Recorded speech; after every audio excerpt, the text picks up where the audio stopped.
Coffee पर Kurukshetra show में मेहमानों द्वारा व्यक्त की गई राय और कमेंट्स उनके निजी विचार हैं। मेहमानों की राय को इंडिया टीवी या शो के होस्ट की राय ना मानी जाए। इंडिया टीवी का मकसद किसी भी व्यक्ति या वर्ग की भावना को ठेस पहुंचाना नहीं है।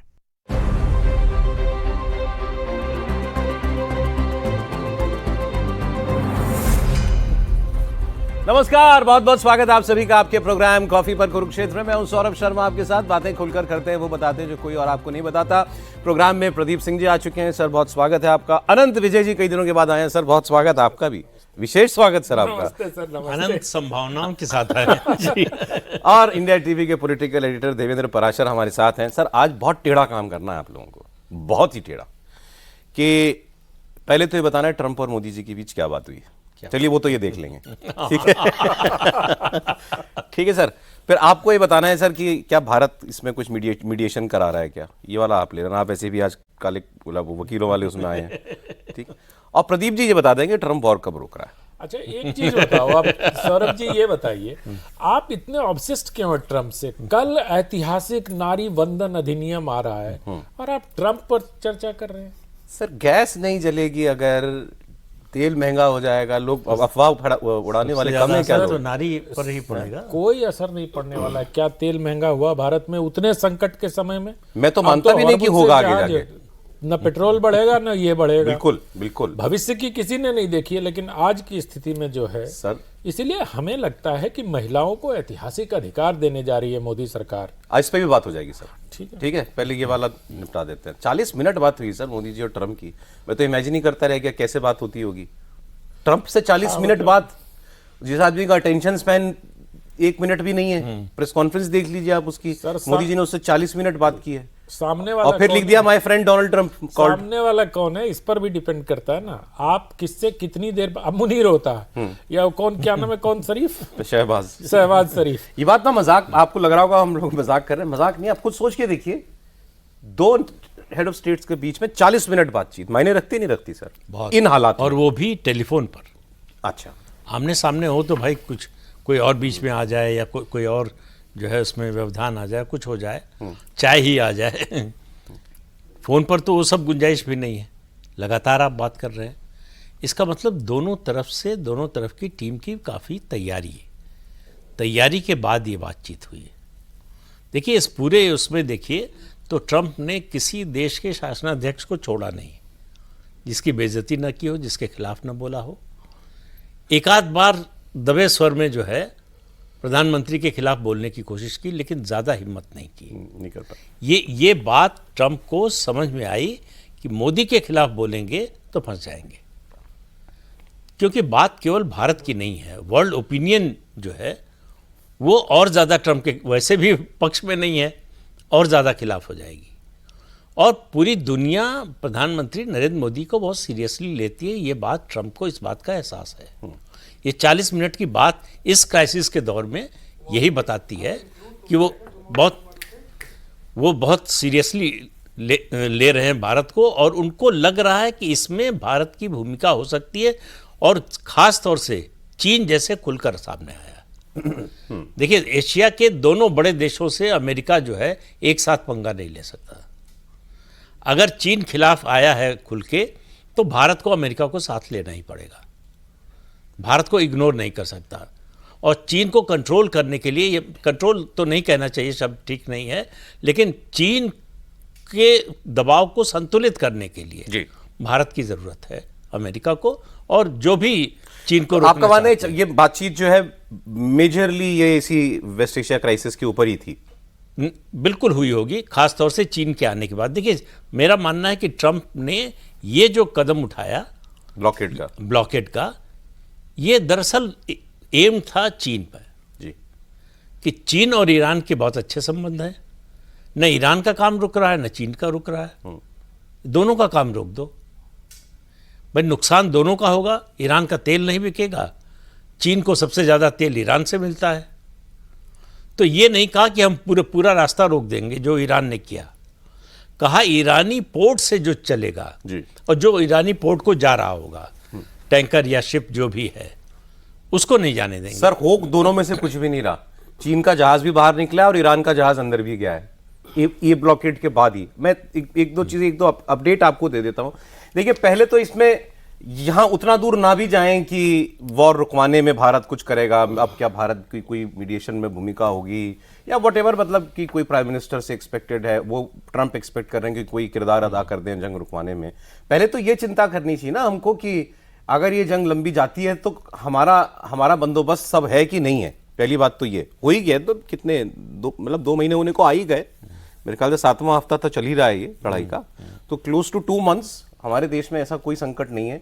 अब तो वो वाली बहुत खबरें भी नहीं आ रही हैं आजकल की सिलेंडर की किल्लत है या खबरें नहीं आ रही और जहाज आ रहे हैं तो हम तो ठीक मैनेज कर रहे हैं और हम ही सबसे बेहतर मैनेज कर रहे हैं। ये भी बिल्कुल सही बात है। आसपास आप देख ही रहे हैं क्या हालत है। ट्रंप ने क्या किया, लेकिन कुछ एक दिन केवल पिछले 24 घंटे की खबरें आपको दूंगा। ट्रंप ने न्यूयॉर्क पोस्ट से बात करते हुए कहा कि अगले 2 दिन देखिए कुछ बड़ा हो सकता है, हम पाकिस्तान जाएंगे और पाकिस्तान जाके हम लोग बात करना चाहते हैं कि हमारी पहले राउंड की बातचीत हुई।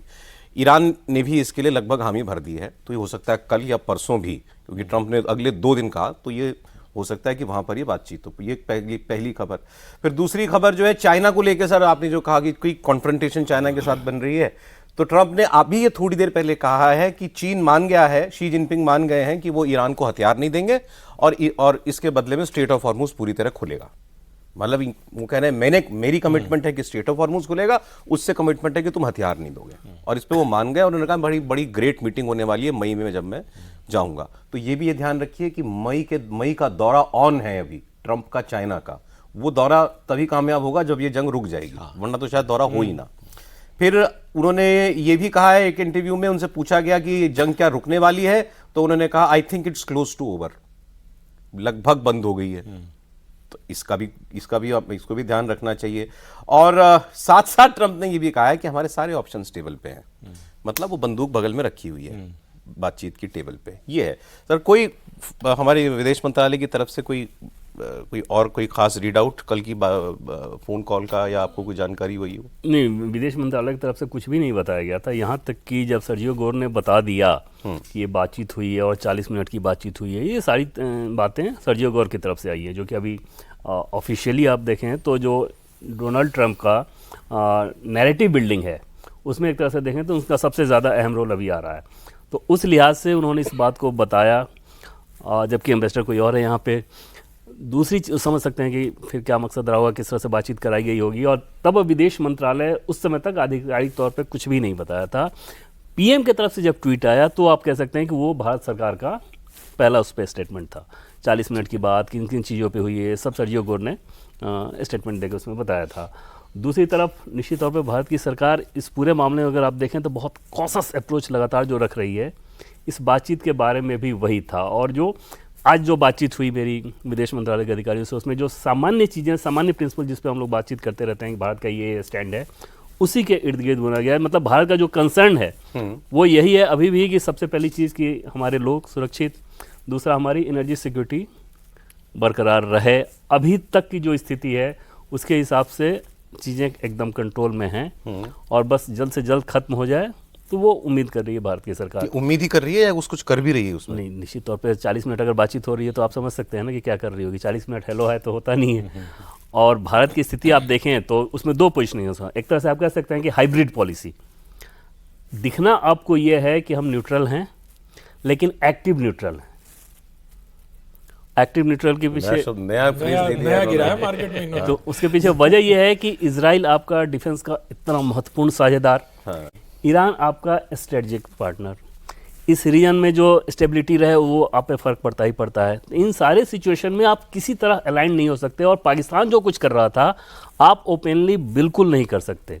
जो भी आपको करना है वो पर्दे के पीछे करना है। उसके पीछे सबसे बड़ी वजह सौरभ ये है कि बहुत हाई रिस्क गेम हो जाएगा, कि एक बार अगर आप मीडिएशन को लेके ओपनली कुछ बोल रहे हैं तो वो इतना ज्यादा रिस्क है कि भारत जैसा देश वो तो वो कर ही रहा है ना, उसके लिए क्या, वो तो होटल का बिल भी नहीं देता। हो तो पाकिस्तान जो है वो कर ही रहा है। उसको तो जगह भाई कोई कहता है हमारे घर, अच्छा चलो हमारे घर आके बात कर लो, 2 लोग झड़ रहे हो, तो वो रोल प्ले कर रहा है। लेकिन मोदी जी ने ट्रंप को माय फ्रेंड डोनाल्ड ट्रंप लिखा है कल, point to be noted your honour.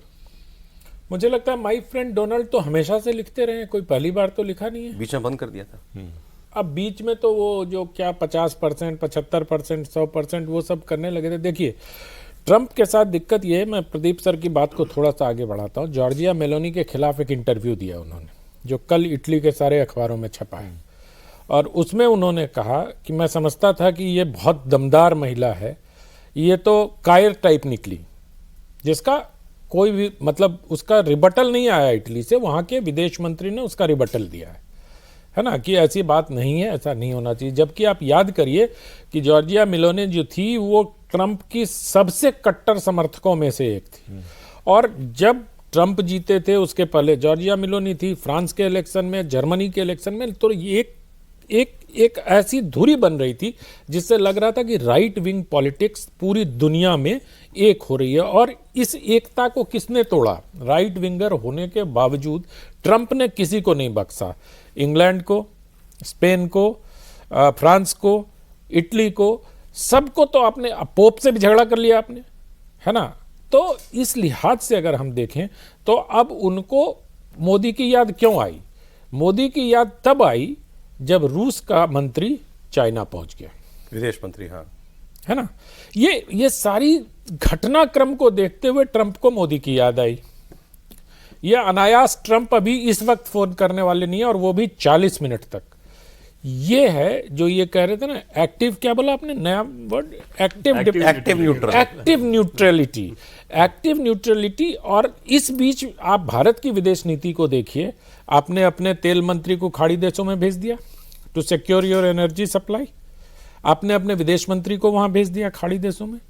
तो ये सारी चीजें हो रही हैं, हम कहीं दिखना नहीं चाहते। तो ऐसा तो ट्रंप के लोग हैं नहीं कि उनको बताते नहीं होंगे।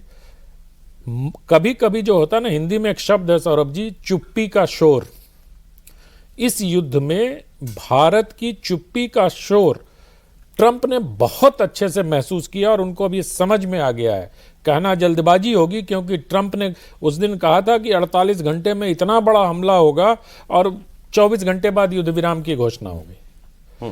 तो ट्रंप बाबू के ये जो आप 7-8 बयान या क्रियाकलाप आप बता रहे थे, मुझे उस पर किसी पर भरोसा नहीं है, और पूरी दुनिया को नहीं है भरोसा। शेर ही नहीं हुआ कई महीनों से प्रोग्राम में, शेर ही नहीं हुआ प्रोग्राम में कई महीने। अब वो सब तो आपको बुलाना पड़ेगा। बैठा है अभी, आकर उठकर अभी चल देगा, दीवाना है, दीवाने को क्या कहिए, तो ये ट्रंप है, कब क्या कर दे। आप कह रहे थे, ठीक आप कह रहे थे, हम मिल रहे हैं, हम डील के क्लोज हैं, all options are on the table. ये है ट्रंप, इसमें आप क्या कहें। लेकिन जो आप बात कह रहे थे, ये जो अपनी रशिया वाला एंगल जो उसमें घुमाया ना, ये थोड़ा सा सोचने को मजबूर कर रहा है। नहीं, यही एंगल ही है सर। आप देखो ना, अगर चीन, रूस और भारत अगर न्यूट्रल हो जाता है इस ट्रायंगल में भी, वो अमेरिका की तरफ टिल्टेड नहीं दिखता या किसी की तरफ टिल्टेड नहीं दिखता, तो कितनी बड़ी मुसीबत होगी। अभी मैंने कल परसों एक प्रोग्राम में एक बयान स्टेटमेंट चलाया था, कल ही, वो बताता हूँ सर। अमेरिका के इकोनॉमिस्ट हैं और इस लड़ाई पर बहुत वोकल बोल रहे हैं, ट्रंप के खिलाफ बोलते हैं, लेकिन अमेरिका में काफ़ी देखे सुने जाते हैं, काफ़ी रेप्यूटेड है। इनका नाम है प्रोफेसर जेफरी सैक्स, ऐसा कुछ नाम है, SACH ऐसा आपने। उन्होंने ये कहा कि अब ये जंग जो है ये एक अलग लेवल पर चली जा चुकी है, और अब now it is time that the grown ups should handle it. कि ट्रंप से बस की नहीं है अब, now the grown ups of the world should handle it. फिर उसी अगली लाइन में कहते हैं, and there are only 3 grown ups in the world. पहला नाम प्राइम मिनिस्टर मोदी, दूसरा प्रेसिडेंट पुतिन, तीसरा प्रेसिडेंट शी। ये इन तीनों लोगों को चार्ज लेना चाहिए और इनको इस जंग को अब खत्म कराना चाहिए।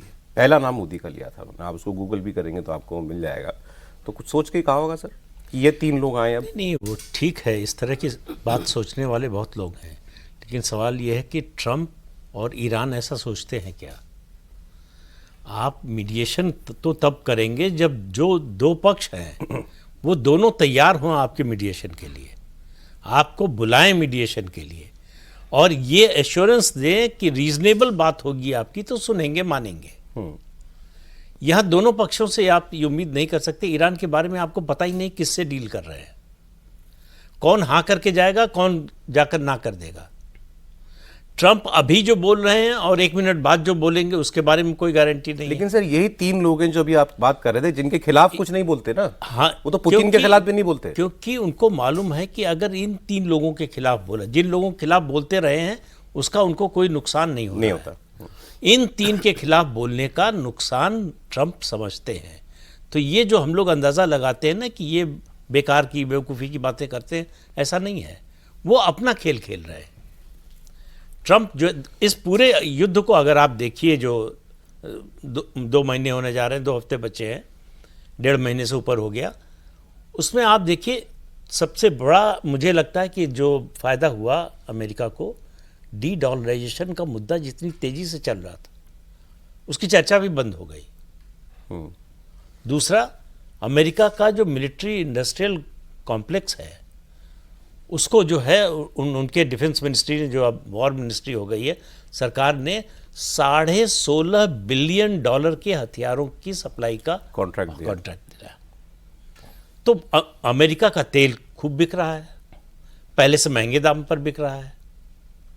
और दूसरा देखिए, वो बात सही है कि रिजीम चेंज नहीं कर पाए ईरान में, लेकिन ये कहना कि वो सेकंड रैंक, थर्ड रैंक और चौथा वो सब तैयार हैं, ऐसा तैयार नहीं होता है। आप सबसे बड़े नेता को मार दें, खामेनेई को आपने मार दिया, खामेनेई का रिप्लेसमेंट इतनी जल्दी जो है और उसका प्रभाव उतना हो, ये बहुत मुश्किल है। सर, ईरान में तो जो हासिल करना था वो किया नहीं किया, वो तो बहस का विषय है ही है। दुनिया की इकोनॉमी का तो भट्टा बैठा दिया। एक मैं अमेरिका के बहुत फेमस वो इकोनॉमी पे बोलने वाले इनके एक एडिटर है, उनको मैं सुन रहा था। उन्होंने कहा कि रिसेशन में जाने के, दुनिया की अर्थव्यवस्था को रिसेशन में जाने के लिए जितनी चीजों की जरूरत थी वो सारी उस सिस्टम में डाली ऑलरेडी जा चुकी हैं।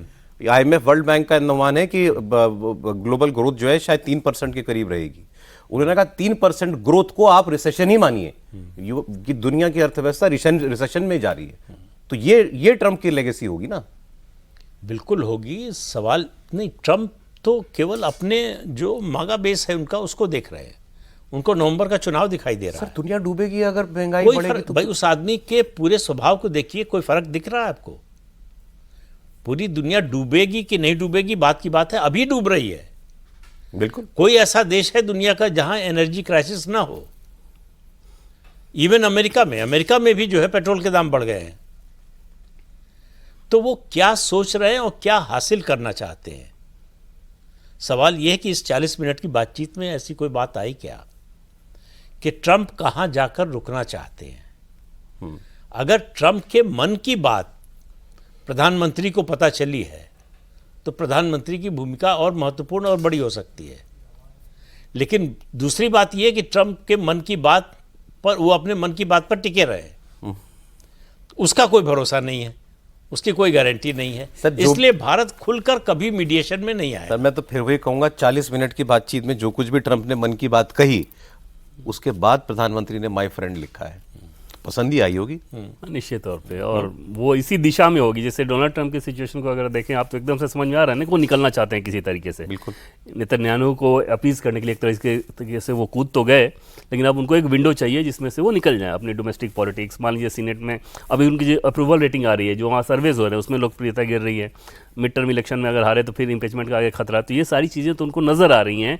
उनको एक रेस्पेक्टेबल विंडो चाहिए जिसमें निकले, और ये इन्फॉर्मेशन नहीं है, समझा जा सकता है कि इतनी सेंसिटिव बात है कि बताया भी नहीं गया सरकार के द्वारा, लेकिन समझा जा सकता है कि पीएम मोदी के रोल को वो इस रूप में देख रहे होंगे कि पुतिन के साथ जो इक्वेशन पीएम मोदी का है और अमेरिका के साथ भी जो अच्छा है, उसमें कुछ पुतिन के रोल को, मतलब रसा के रोल को कुछ प्रभावित कर सकें, कुछ समझा सकें, कुछ बोल सकें। ये एक अंडरस्टैंडिंग हो सकती है।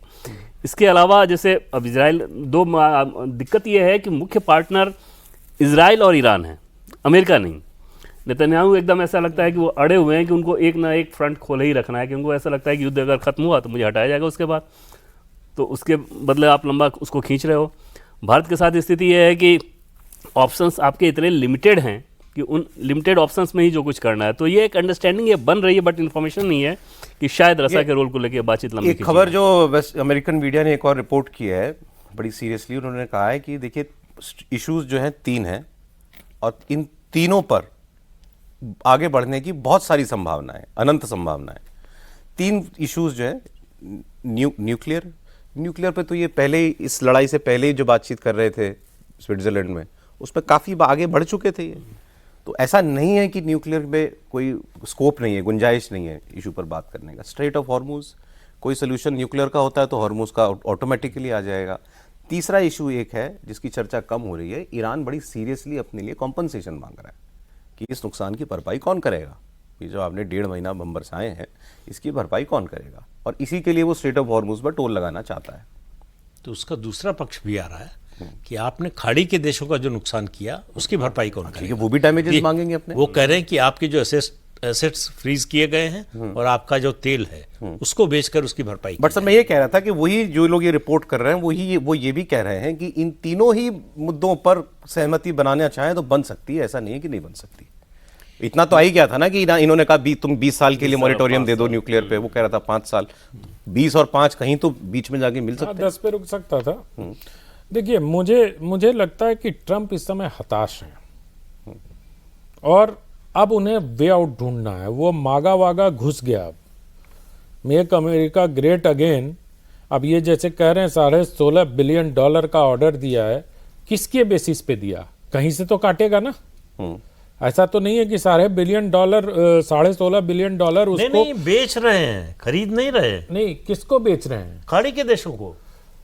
अब खाड़ी के देश अभी पता नहीं उसमें पैसा आता है नहीं आता है, एनर्जी सिक्योरिटी पैसे की तो वहाँ कोई कमी है नहीं। पैसे की कमी है सर अमेरिका में। नहीं हम खाड़ी के देशों की बात कर रहे हैं।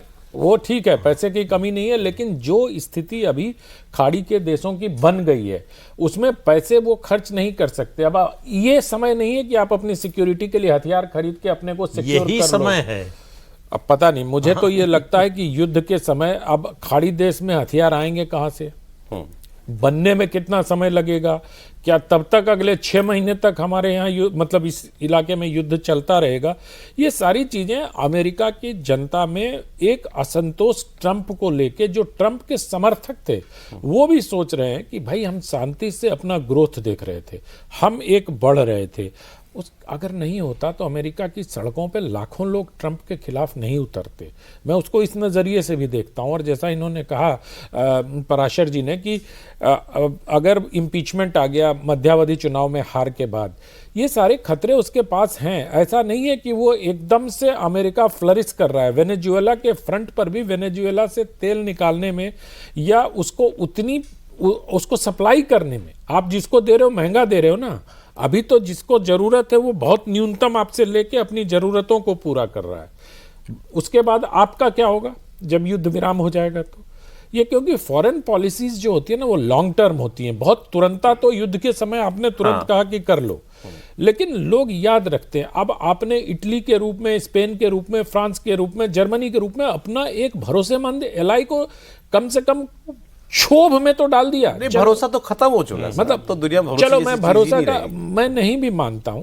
तो मुझे लगता है कि ट्रंप इस समय बहुत भयानक दबाव में है। इंटरनल, एक्सटर्नल दबाव वो महसूस नहीं करेंगे क्योंकि उनको ये दिखाना है कि अमेरिका अभी भी वर्ल्ड का सबसे ताकतवर देश है, जो वो अब नहीं है। नहीं, कई लोग तो जो एक्सटर्नल अफेयर्स एक्सपर्ट माने जाते हैं वो लोग तो ये कह रहे हैं कि एक तो सीजफायर एक्सटेंड होगा ही होगा, 22 तारीख तक है अभी इनकी मीटिंग होती है कल परसों तरसों, नहीं भी होती तो सीज फायर बढ़ेगा। तो एक तो ये कि युद्ध शुरू नहीं होने वाला, अमेरिका मतलब ट्रंप अब दोबारा बम गोले में तो नहीं जाने वाले, एक बात तो ये। और दूसरा उनका कहना ये है कि मोटे तौर पर ये मान लेना चाहिए कि कोई समझौता हो चुका होगा, उसकी अनाउंसमेंट कैसे होनी है, उसको ये पहली बार जो ये मिले हैं उस पर बहुत कुछ तय कर लिया होगा इन्होंने। अब ये है कि उसको कैसे कुछ शुगर कोट करके अपनी अपनी कॉन्स्टिट्यूएंसी को बेचा जाए कि दोनों लोग ये बता पाए कि हम हारे नहीं और हमने इसमें से ज्यादा हम जीत गए। दोनों कहे कि हम जीत गए। हाँ, इजराइल भी कहे कि हमने बर्बाद कर दिया। नहीं, देखिए न्यूक्लियर का मामला ऐसा है कि उस पर ना ईरान समझौता करना चाहेगा एक सीमा के बाद और ना इजराइल। ईरान को लगता है कि अगर हमने अपना न्यूक्लियर प्रोग्राम छोड़ दिया तो हमारी सुरक्षा हमेशा के लिए खतरे में पड़ जाएगी। इजराइल को लगता है कि अगर ईरान परमाणु संपन्न हो गया तो हमारा अस्तित्व खतरे में है। और ये खतरा खाड़ी के देश भी महसूस करते हैं, इसीलिए कई देश जो है सऊदी अरेबिया जैसे वो अमेरिका से कह रहे हैं कि आधे में छोड़ के मत जाओ, क्योंकि उनको खतरा इजराइल से नहीं है, उनको खतरा ईरान से है। और ईरान का जो तर्क है, देखिए 2015 में ओबामा के साथ डील किया कि नहीं है, न्यूक्लियर डील किया, उसके बाद क्या हुआ? जो वादा किया था उस पर तो रहे नहीं। आपको सिविल यूज के लिए 3.5% एनरिचमेंट चाहिए, आपने 60% कर लिया, ठीक बात, किस लिए किया है? तो किस लिए किया? बिल्कुल ठीक। तो ये जो बहाना, बहुत से एक्सपर्ट्स को हम सुन रहे हैं कि वो आयतुल्ला ने कहा था कि फतवा जारी किया था परमाणु बम नहीं बनाएंगे, कोई मतलब है उसका? कोई मतलब? फतवा तो ये भी जारी हुआ था कि 200 किलोमीटर से ज्यादा रेंज की मिसाइल नहीं बनाएंगे। दियोगो गार्सिया तक आपने भेज दी मिसाइल, तो उस पर कोई कैसे भरोसा कर सकता है? तो इसलिए जो है इसका हल ईरान चाहता है कि ये बाकी दुनिया जो लोग भी समझौता कराना चाहते हैं गारंटी दे कि हमारे ऊपर फिर हमला नहीं होगा। और इजराइल को लगता है कि हमारे, देखिए नेतन्याहू रहें या जाएं, जो भी ईरान का प्रधानमंत्री बनेगा, ईरान के प्रति उसकी पॉलिसी में कोई बड़ा चेंज नहीं आने वाला है, क्योंकि इजराइल के लिए एग्जिस्टेंशियल क्राइसिस है। भाई आप घोषित रूप से पूरी दुनिया के सामने कह रहे हैं कि इस देश को दुनिया के नक्शे पर होना ही नहीं चाहिए। तो ये तो इजराइल ने तो नहीं कहा कि ईरान को इस दुनिया के नक्शे पर नहीं होना चाहिए। तो सर फिर दुनिया फिर ये धीरे धीरे हलाल क्यों हो रही है? फिर दुनिया एक तरफ हो, वो स्ट्रेट ऑफ हॉर्मुज को तो बंधक बना के बैठा है दो ईरान। चीजें हैं वही, स्ट्रेट ऑफ हॉर्मुज मेरा मानना है कि पहला मुद्दा है, दूसरा न्यूक्लियर पर ईरान को समझौता करना पड़ेगा। ईरान जितना बर्बाद हो चुका है जी, उसके बाद उसके लिए अब ये कह सकते हैं आप कि उससे ज्यादा क्या बर्बाद होगा, लेकिन उससे ज्यादा बर्बाद होने का मतलब है कि जो इजराइल चाहता है कि वो अगले 10-15 साल तक हमला करने लायक न रहे। नहीं सर, मैं तो ये कह रहा हूं, ये दोनों ही बातें अगर दुनिया के लिए नॉन नेगोशिएबल है कि ईरान के पास न्यूक्लियर नहीं हो सकता और स्ट्रेट और हॉर्मुज पर उसका कब्जा नहीं हो सकता, तो फिर दुनिया एक तरफ आकर के फिर ईरान पे ही दबाव डाले। अभी लेकिन यूरोप अलग टहल रहा है, धीरे उसी दिशा में हम भी जाएगा। नॉन कमिटल से हैं कि हम जो है बीच हम सब तटस्थ और हैं। सबसे बड़ी बात है तो कि क्यों नहीं फिर सब एक तरफ एक साथ आके कहिए भाई, कि आप एक तमीज के लोगों की तरह आप भी रहिए, न्यूक्लियर की क्या जरूरत है? देश कोशिश कर ही रहे हैं। दो बड़े देश रूस और चीन जब तक इस तरफ काम नहीं करेंगे तब तक ये संभव नहीं है।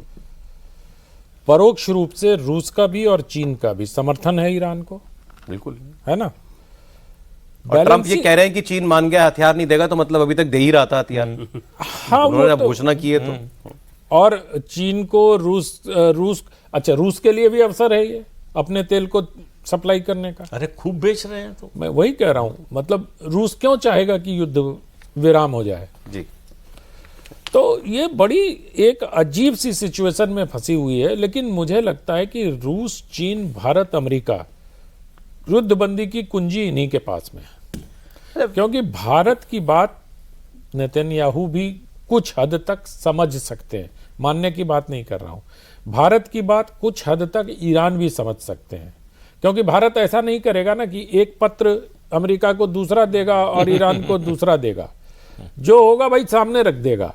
और भारत को अगर वर्ल्ड, जैसे आप बता रहे हैं कि लोग कह रहे हैं कि 3 ग्रोन अप कंट्रीज को या ग्रोन अप लीडरशिप पर पूरी दुनिया का भरोसा होना चाहिए या हो रहा है, तो उस लिहाज से भी देखें तो मुझे यही एक्सिस बनता हुआ दिख रहा है जो इस युद्ध को रुकवा सकता है। और भारत में प्रधानमंत्री नरेंद्र मोदी की जो ग्लोबल रेटिंग है उसके आधार पर मुझे ऐसा लगता है कि कहीं ना कहीं बैक चैनल डिप्लोमेसी ये चल रही है। और उसी का परिणाम है कि कल ट्रंप ने नरेंद्र मोदी के साथ 40 मिनट तक बातचीत की है कि कैसे इसको सुलझाया जाए। वैसे तो प्रधानमंत्री का जो पार्लियामेंट में स्पीच हुआ था शुरुआत में ही, उसमें ही उन्होंने कहा था कि भाई ये तो अस्वीकार्य है, स्टेट ऑफ हॉर्मुज बंधक तो नहीं रह सकती। अब वो अलग बात है कि दूसरा बंधक जो है उसको ट्रंप ने बना दिया। उसमें तो सीधे अपने इंटरेस्ट पे चोट है ना, तो वो तो बर्दाश्त ही नहीं किया जा सकता है कि हमारी एनर्जी सिक्योरिटी का अगर खतरा हो और तो उसमें स्वीकार नहीं हो सकता। दूसरी चीज़ जैसे इन्होंने बताया ना कि डिप्लोमेसी चल रही होगी, चल ही नहीं रही होगी, दौड़ रही होगी, क्योंकि भारत एक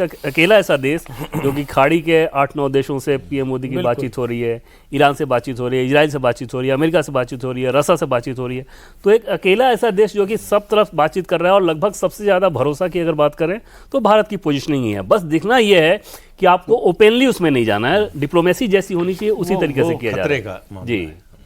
और वो एकदम कॉशस अप्रोच नज़र आ रहा है। इवन जब बातचीत भी कीजिए, चाहे विदेश मंत्री से बात कीजिए या विदेश मंत्रालय के ऑफिसर से बातचीत कीजिए, तो अप्रोच बहुत कॉशस नज़र आ रहा है। लेकिन वो फेवरेट फील्ड मार्शल की तारीफ अभी भी हो रही है सर। ट्रम्प कह उसका रहे हैं। इस्तेमाल करना है। उसका तो देखिए, उपयोग जिसका करना है। इस्तेमाल करना है उसकी तारीफ तो भाई और कुछ तो दे नहीं रहे, तारीफ तो करेंगे। The field marshal is doing a great job. He's fantastic. He's doing a great job. He is making America great ये भी अगेन। बता देते क्या कर रहा है। वो आज होटल का बिल न देने के होटल का अलावा और क्या एयरपोर्ट कर पे रहा है? लेने आता है, एयरपोर्ट पे छोड़ने जाता है। अरे तो खाना तो खिलाते हैं उसको अमेरिका जाने पर, ये भी तो देखो। इतना नहीं करेगा। होटल का बिल वैसे दिया किसने? ये बड़ा वो जो होटल है, होटल सिरीना, वो कोई पढ़ रहा था तो एग्जैक्टली भी तो याद नहीं है मुझे, लेकिन कोई ख्वाजा कोई क्या? कोई कोई शिया रिलीजियस लीडर है। फैमिली है, डायनेस्टी है वो, और वो स्विट्जरलैंड में रहती है। उनका होटल है, शाह रजा, शाह ही कहते हैं उनको, तो हिज हाइनेस शाह कोई तो नाम है अमेरिका ने proper। स्विट्जरलैंड ट्रांसफर कर दिया तो वहाँ। वो स्विट्जरलैंड में वो मतलब मालिक वो हैं होटल के, तो वो क्योंकि वो भी शिया हैं, तो उसमें शिया, वो इसमें ईरानी डेलीगेशन रुका था आकर के, तो उन्होंने उसका खर्चा नहीं लिया इनसे। और ये पाकिस्तानी बड़े फक्र से बता रहे हैं कि देखिए उन्होंने तो हमसे पैसे तक नहीं दिए, हमें से इतने इज्जतदार मेजबान हैं, देखिए भीख दे देते हैं कैसे लोग। लेकिन दोबारा वहाँ जा रहे हैं वो। ठीक है सर, पाकिस्तान ने जो भी है ठीक है, अपना गोटी तो सही फिट की है उसने। मतलब अपनी जान बचाई है भाई, वो तो बड़ी मुश्किल में था। सऊदी अरेबिया से आपका पैक्ट है, ईरान हमला कर रहा है सऊदी अरेबिया पर, तो आप क्या कर रहे हैं? उस पैक्ट का क्या मतलब हुआ? ये इसलिए तो मैं कह रहा हूँ वेल प्लेड। तो हाँ, बिल्कुल निश्चित रूप से कि मतलब आप कहीं नहीं हैं, लेकिन आप पिट नहीं रहे हैं, बस इतना आपने अपने को बचा। बनाने में माहिर होते हैं। हाँ, आपने वेल प्लेट कहा तो सही, लेकिन मुझे जैसे ही आप वेल प्लेट कह रहे थे ना, एक होता है अंत भला तो सब भला। और वेल प्लेट तब कहेंगे जब अंत भला होगा। तो ठीक है, टेक माय वर्ड्स बैक। हाँ, अभी अभी अंत देख लें। अभी थोड़ा बेचारा, उसको तो अफगानिस्तान भी मार रहा था।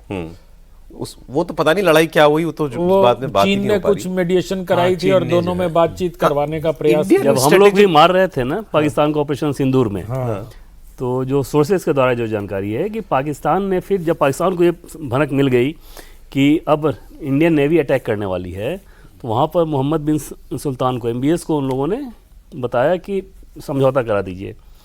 MBS का फ़ोन आया इंडिया कि पाकिस्तान एकदम से चाह रहा है कि युद्ध ये रोक दिया जाए। भारत की तरफ से ये कहा गया कि हमारा जो टारगेट था वो तो हम लोग ऑलरेडी अचीव कर चुके हैं, हमें युद्ध नहीं करना था, लेकिन पाकिस्तान ने अगर कोई दुस्साहस किया है तो उसका हम लोग जवाब दे रहे हैं, अन्यथा अगर वो युद्ध नहीं चाहता तो वो हमसे बात करेगा, वो रिक्वेस्ट करेगा, इसमें हमें कोई मीडिएटर नहीं चाहिए। मोहम्मद बिन सुलेमान ने यही बात US डोनाल्ड ट्रंप को, वहाँ पे US सिस्टम को लीक किया, और पाकिस्तान को भी ये बात उसने कही कि डायरेक्ट बातचीत होनी चाहिए और DGMO के लेवल पे होनी चाहिए। वहाँ से US की एंट्री हो गई MBS के चलते, और वो अपना उन्होंने ले लिया क्रेडिट। नहीं, वैसे मैं आपसे ये पूछ रहा था, जैसे हमारे यहाँ सोशल मीडिया पर मैं देखता हूँ बहुत सारे लोग जो है अभी भी उनको लग रहा है कि अरे भाई कुछ पाकिस्तान को ज़रूरत से ज़्यादा फुटेज मिल रही है, इसमें होता ही है, कभी कभी लोगों को खराब लगता है। इंडियन स्ट्रेटेजिक सर्कल्स में इसको लेकर के क्या राय है? जो विदेश मंत्री S जयशंकर ने कहा था कि वही राय है, और उसमें उस चीज़ को रोका नहीं जा सकता। मतलब उस तरह का देश कोई अगर इस तरह से अपने आप को बेचने को तैयार हो, इस तरह सुनने को तैयार हो, तो उसमें कुछ किया नहीं जा सकता। और डोनाल्ड ट्रंप के और जनरल की बात जो उन्होंने की, कोई भी बॉस अपने स्टाफ की तारीफ करता ही है अगर स्टाफ अच्छा काम कर रहा हो तो उसी रूप में वो, अन्यथा इसको लेके कोई बहुत कंसर्न हो, कोई बहुत उस तरह की चीज़ें नज़र आ रही हो कि ये क्या हो रहा है, वो नहीं है। भारत की चिंता भी सिर्फ इस बात को लेकर है कि हमारी एनर्जी क्राइसिस हमारे यहाँ नहीं होनी चाहिए, सिक्योरिटी बरकरार रहे। अरे पूरा प्रोग्राम निकल गया, इसका जवाब तो दे दीजिए। ये तो देवेंद्र जी ही दे पाएंगे। अरे सर, घर के बड़े बैठे हैं सामने। यही बहुत सही। नहीं देखिए, ये तो कंसेंसस बन गया कि युद्ध रुकेगा। कौन नहीं, रोकेगा इस प्रश्न इससे कोई का- फर्क नहीं पड़ता। प्रश्न का उत्तर नहीं, वही पूछना- कह रहे हैं कि कौन रोकेगा, इससे फर्क नहीं पड़ता जब तक युद्ध रुक जाता है। अगर सचमुच में युद्ध तो तो भाई रुका वो तो हुआ है उसके सर। उसके बाद जो युद्ध है तो अभी- उसकी मीमांसा होती रहेगी, खबरें आती रहेंगी कि नहीं ये इन्होंने कहा था, उन्होंने कहा था। जैसे ट्रंप ने दावा कर दिया, वैसे ट्रंप दावा सर, करेंगे। एक चीज और है कि हाँ, कि अगर भारत का रोल बन रहा है, चल रहा है आगे भी, लेकिन ट्वीट के मार्फत पता नहीं नहीं बताया चलेगा जाएगा वहाँ से। डोनाल्ड ट्रंप की तरह कि हाँ हमने ये सर आपने करने की अनाउंस कर कोशिश दिया कि युद्ध रुक रहा है, मतलब रुका तो हुआ, ये सीज फायर तो होल्ड कर रही है अभी। मतलब दुनिया के सामने विकल्प नहीं है, इस युद्ध को चलाने का कोई औचित्य नहीं बचा है कि क्यों चलना चाहिए, क्यों आगे बढ़, मतलब किसी एक देश का, 4 देश का नुकसान हो रहा होता तो बाकी लोगों को फर्क न पड़ता। दुनिया का कोई ऐसा देश नहीं है जिसको नुकसान ना हो रहा। तो सबका नुकसान हो रहा है, तो सबका हित है कि ये युद्ध रुके। और ये जो लड़ रहे थे वो भी समझ चुके हैं हाँ। कि वो जो मारने आए थे वो उनको ही पता है कि इसको हम अधमरा कर सकते हैं, मार नहीं सकते। सर एक पायलट को बचाने में 31 करोड़ डॉलर खर्च हुए थे, है ना।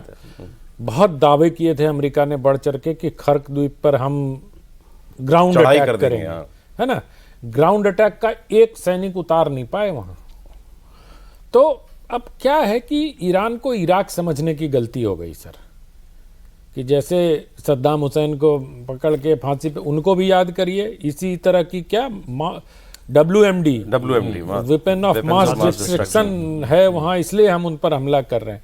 तो ये करता रहता है अमेरिका। और जैसे जल डमरू मध्य खुला हुआ था होर्मुज हमारा, है ना, सब ठीक चल रहा था, पहले बंद करने के लिए लड़ाई कराई, अब खोलने के लिए लड़ाई कर रहा है। लेकिन हो ही गजब जाएगा। आदमी है भाई ट्रम्प बाबू। तो इंतजार कीजिए सर, क्या खबर आती है घंटे में, क्योंकि ट्रम्प तो हर घंटे खबर देते हैं नहीं लेकिन मैं आज आपने दुखी किया सर। क्यों सर? अरे नारी वंदन अधिनियम पर आपने वादा करके चर्चा नहीं किया सर। अगले 3 दिन करेंगे। आपने ट्रंप साहब में इतने उलझ गए कि भारत की महिलाओं को मिलने वाले ऐतिहासिक अधिकार पर चर्चा नहीं कर। नहीं सर, 3 दिन लगातार करनी है। अनंत विजय जी कल और परसों गुरुवार शुक्रवार कॉफी पर कुरुक्षेत्र में जरूर मिलिए उनसे आप। नारी वंदन अधिनियम पर। सर हम तो पार्लियामेंट में रहेंगे सर, तो हम आपके साथ नहीं रह पाएंगे, क्षमा करिएगा। ओके सर, बड़ा मजा आया सर, बहुत शुक्रिया सर प्रोग्राम में आने के। प्रदीप जी, अनंत जी, देवेंद्र, बहुत धन्यवाद आपका। कॉफी पर कुरुक्षेत्र देख रहे थे आप।